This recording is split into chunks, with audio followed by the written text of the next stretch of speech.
नमस्कार दोस्तों, मैं प्रिंस। दोस्तों, भारतीय रेलवे की तरफ से आपके लिए बहुत बड़ी भर्ती निकल के आ रही है। दोस्तों, इस भर्ती का इंतजार कई महीनों से नहीं बल्कि कई सालों से बच्चे इंतजार करते हैं। वो भर्ती आपके बीच में इस बार आपको देखने को मिल रही है। जी हाँ, इसका नोटिफिकेशन जारी कर दिया गया, इसके बारे में संपूर्ण बता दिया गया। अब बस रह गया तो आपकी तैयारी। अगर इस नौकरी को लेना है तो आपको दिन रात एक करना होगा और इसके बारे में आज इस वीडियो में मैं फुली डीपली चर्चा करूंगा। सभी कुछ यानी कि कौन कौन से ट्रेड के लोग इस फॉर्म को भर सकते हैं, क्योंकि इस बार योग्यता में बहुत सारा चेंजेस किया गया है पहले के अनुसार। इसलिए मैं कहूंगा कि पूरे वीडियो को देखिएगा, सिलेबस भी बताऊंगा, आपको क्या क्या पूछा जाएगा, इन सभी के बारे में चर्चा करूंगा। किस आयु से किस आयु तक के लोग इस फॉर्म को भर सकते हैं, फुली डीपली इस वीडियो में चर्चा होगी। पहली बार अगर चैनल पे आए हैं तो चैनल को सब्सक्राइब कर लीजिएगा, ताकि जो भी मैं रेलवे से संबंधित या किसी भी भर्ती से संबंधित वीडियो बनाऊं सबसे पहले आप तक मिल सके।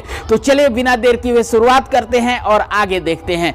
दोस्तों, यहाँ पे सबसे पहले आप देखिएगा रेलवे एएलपी भर्ती 2024। सबसे पहले हम यहाँ पे एक बातें कर ले, उसके बाद हम आएंगे कि किस ट्रेड से आपको लिया जाएगा, किस ट्रेड से नहीं लिया जाएगा। यहाँ पे जो भर्ती आएगा इसमें दो पोस्ट के लिए आपका आएगा, एक आएगा एएलपी और दूसरा आएगा टेक्नीशियन। तो सबसे पहले हम बात करेंगे एएलपी वालों लोगों के लिए। एएलपी वाले जो हैं वो 10th प्लस ITI, ध्यान दीजिएगा, 12th अगर आप सिर्फ किए हैं तो आप इस फॉर्म को नहीं भर सकते हैं।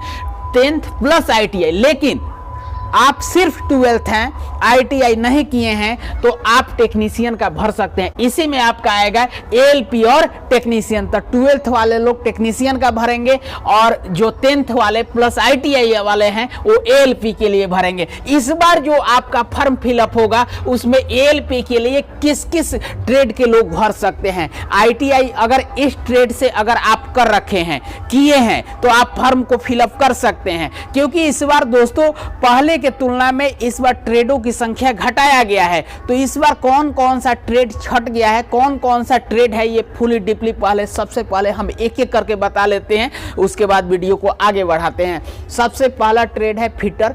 ये आपका जितना भी हम यहाँ पे लिखे हैं ये सभी लोग फॉर्म अप्लाई कर सकते हैं। इलेक्ट्रीशियन है, इंस्ट्रूमेंट मैकेनिक है, यहाँ पर देखिएगा हिल राइट मेंटेनेंस मैकेनिक है, मैकेनिक रेडियो एंड टीवी है, यहाँ पे इलेक्ट्रॉनिक्स एंड मैकेनिक है। 7 नंबर में आपका मैकेनिक मोटर व्हीकल है।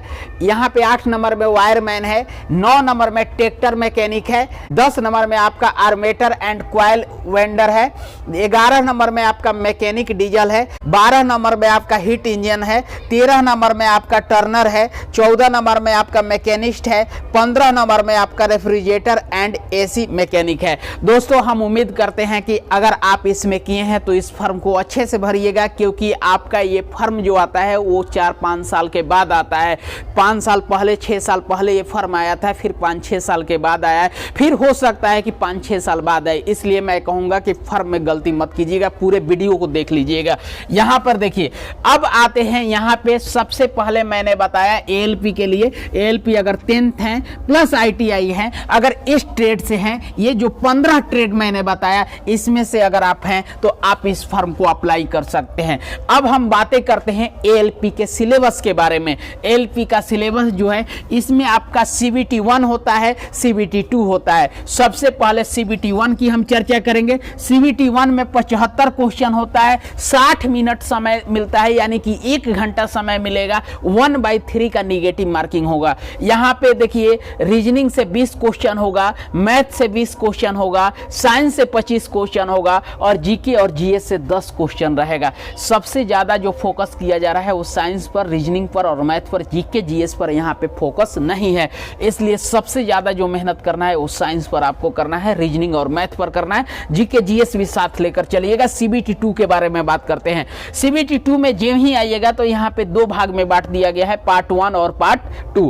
पार्ट 1 की पहले हम बात करेंगे। पार्ट 1 में 100 क्वेश्चन रहता है, 90 मिनट आपको समय यानी कि 1.5 घंटा समय मिलेगा। 1/3 यहाँ भी निगेटिव मार्क्स आपका रहेगा। मैथ से आपका 25 क्वेश्चन पार्ट 1 में, ध्यान दीजिएगा। रीजनिंग से आपका 25 क्वेश्चन, जीके जीए से 10 क्वेश्चन, साइंस से 40 क्वेश्चन, पार्ट 2 की बातें कर ले। अब पार्ट 1 तो आप समझ गए, पार्ट 2 की बातें कर ले। क्वेश्चन रहेगा टोटल 75, टोटल टाइम जो रहेगा वो 60 मिनट रहेगा। निगेटिव मार्क्स जो रहेगा वो रहेगा 1/3।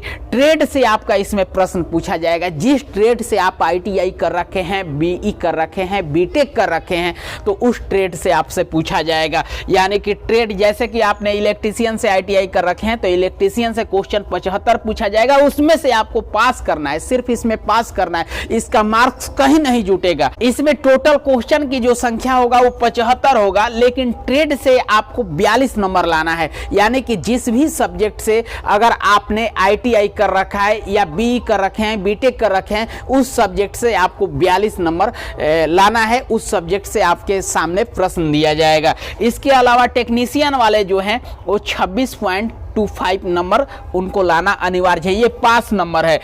ट्रेड वाले को 42 नंबर लाना है और टेक्नीशियन वाले को 26.25 नंबर लाना है। अब दोस्तों हम यहाँ पे आपको बता दें कि CBT 2 का 70% मार्क्स जो है वो फाइनल मेरिट में आपका जुटेगा। जितना आपका मार्क्स आएगा उसका 70% आपको फाइनल मेरिट लिस्ट में लेकर जाया जाएगा। और साइको टेस्ट अलग से होगा। किनके लिए? तो ALP वाले लोगों के लिए अलग से होगा। इसका 30% मार्क्स, तो 70 और 30 कितना हो गया? 100% आपका मार्क्स हो गया। टेक्निकल वाले जो हैं, टेक्नीशियन वाले हैं, उनको साइको नहीं होता है, साइको उनसे टेस्ट नहीं लिया जाता है।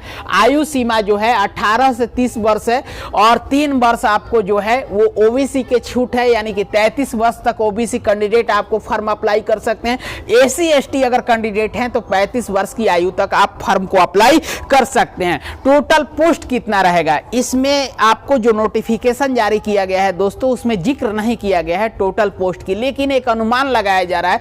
क्योंकि आपको मैं बता दूं कि भारत सरकार की तरफ से, रेलवे विभाग की तरफ से जब भी आपका भर्ती जारी किया जाता है तो उससे 1-2 माह पहले आपको लगभग चीजें बता दिया जाता है, जो क्वालिफिकेशन होता है। तो अभी आपका नोटिफिकेशन में इस बार क्या क्वालिफिकेशन मांगा जाएगा ये सारी बातें बता दिया गया है, लेकिन ये खुलासा नहीं किया गया है कि कितना भर्ती आएगा। लेकिन एक अनुमान के तौर पर हम आपको बता रहे हैं कि इस बार जो रहेगा आपको 20 से 30 हजार ALP यानी कि असिस्टेंट लोको पायलट के लिए 20 से 30 हजार के बीच भर्ती रहेगा। 10 से 15 हजार के बीच आपका टेक्नीशियन से रहेगा। और फॉर्म ऑनलाइन कब होगा? तो ये अनुमान जाहिर किया जा रहा है, इस पे कोई डेट अभी नहीं मेंशन है। आपको फरवरी के आसपास से ये फॉर्म अप्लाई होना स्टार्ट हो जाएगा। दोस्तों अगर पहली बार चैनल पे आए हैं तो इसी तरह का वीडियो पाने के लिए, हर एक भर्ती के विस्तृत रूप से जानकारी पाने के लिए चैनल को सब्सक्राइब कर लीजिए, ताकि जो भी मैं वीडियो लेकर आऊं सबसे पहले आप तक मिल सके। अगर आपके मन में कोई प्रश्न रह गया हो, कोई बातें रह गई हो तो कर दीजिए, कमेंट पूछ लीजिए, हमसे देने की कोशिश करेंगे हर एक कमेंट का जवाब। मिलते हैं नेक्स्ट वीडियो में, तब तक के लिए जय हिंद, वंदे मातरम।